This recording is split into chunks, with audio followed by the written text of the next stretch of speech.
සුබ දවසක් වේවා කියලා ඔයාලා හැමදෙනාම අදත් ආදරෙන් පිළිගන්නවා. අද මම ඔයාලට කියලා දෙන්න හදන්නේ ඩියුප්ලට්ස් යනුවෙන් හඳුන්වන්නේ මොනවද කියන එක සහ rewriting a rhythm in a new time signature කියන මාතෘකා දෙක පිළිබඳව. මුලින්ම මම ඔයාලට කියලා දෙන්නම් ඩියුප්ලට්ස් පිළිබඳව. ග්‍රේඩ් 3 මට්ටමේදී ඔයාලට මතක ඇති මම ඔයාලට කියලා දුන්නා ට්‍රිප්ලට්ස් කියන්නේ මොනවද කියලා. ට්‍රිප්ලට්ස් කියලා කියන්නේ play 3 notes in the time of 2. time signature එකට අනුව notes දෙකක් පමණක් වාදනය කරන්න පුළුවන් තැනක අවශ්‍ය වූ අවස්ථාවක notes තුනක් වාදනය කරන එක. simple time signature වලදී තමයි ට්‍රිප්ලට්ස් භාවිතා කිරීමට අපට අවශ්‍ය වෙන්නේ. ඒ වගේම තිරයේ පෙනෙන රූප සටහන හොඳින් අධ්‍යයනය කරන්න. ඩියුප්ලට්ස් කියලා කියන්නේ play 2 notes in the time of 3.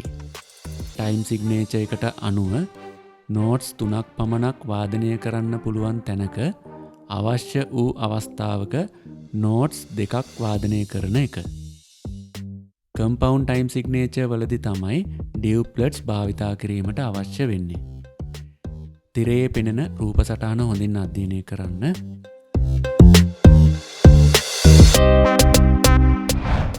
Grade 4 music exam එකේදී ඩියුප්ලට්ස් පිළිබඳව ඔයාලා හොඳින්ම මතක තියාගන්න ඕන කරුණු තුනක් තියෙනවා.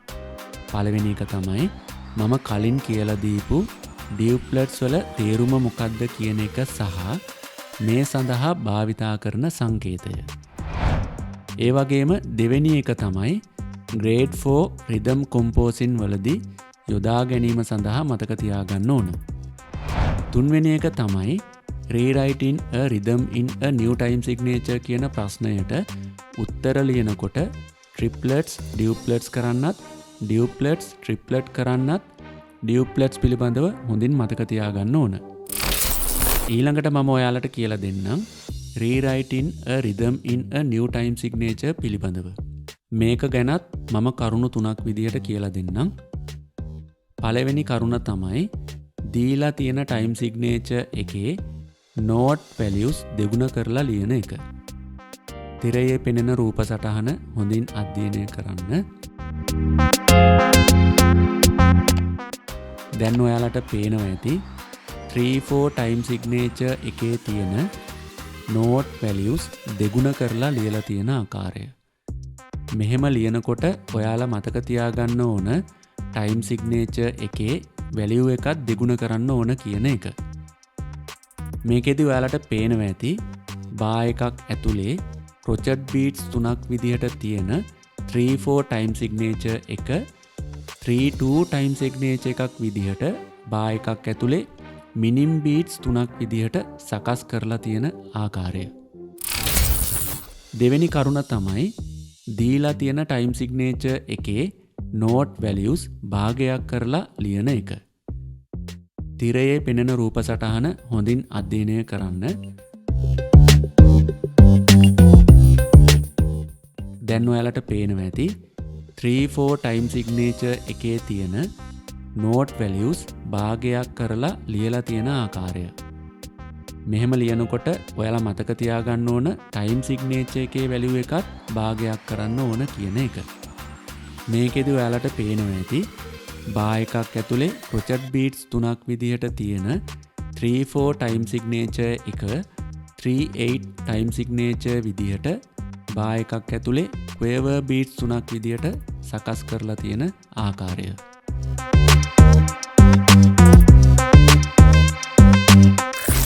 තුන්වෙනි කරුණ තමයි compound time signature එකේ තියෙන music එකක් simple time signature එකක් විදිහට ලියන එක. දැන් ඔයාලට තිරේ පේන රූප සටහන හොඳින් අධ්‍යයනය කරන්න. මේකෙදි ඔයාලට පේනවා ඇති compound time signature එකක් විදිහට ගැනෙන 12-8 time signature එකේ තියෙන melody එකක් 4-4 time signature එකේ ලියලා තියෙන විදිහ. මේකෙදි ඔයාලා කරන්න ඕන 12-8 time signature එකේ තියෙන්නේ dotted crochet notes 4ක් විදිහට තමයි group කරලා තියෙන්නේ. ඉතින් මෙන්න මේක simple time signature එකේදී crochet 4ක් විදිහට තියෙන 4 time signature එකේදී තමයි ලියන්න ඕන.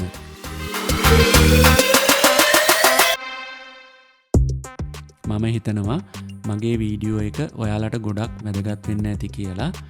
තේරුණේ නැති තැනක් තියෙනවා නම් නැවත වීඩියෝ එක බලලා ඉතාම හොඳින් අධ්‍යයනය කරන්න කියලා මම ඔයාලට කියනවා. හොඳයි, අදට මගේ වීඩියෝ එක මෙයින් අවසන් කරනවා. සුබ දවසක්.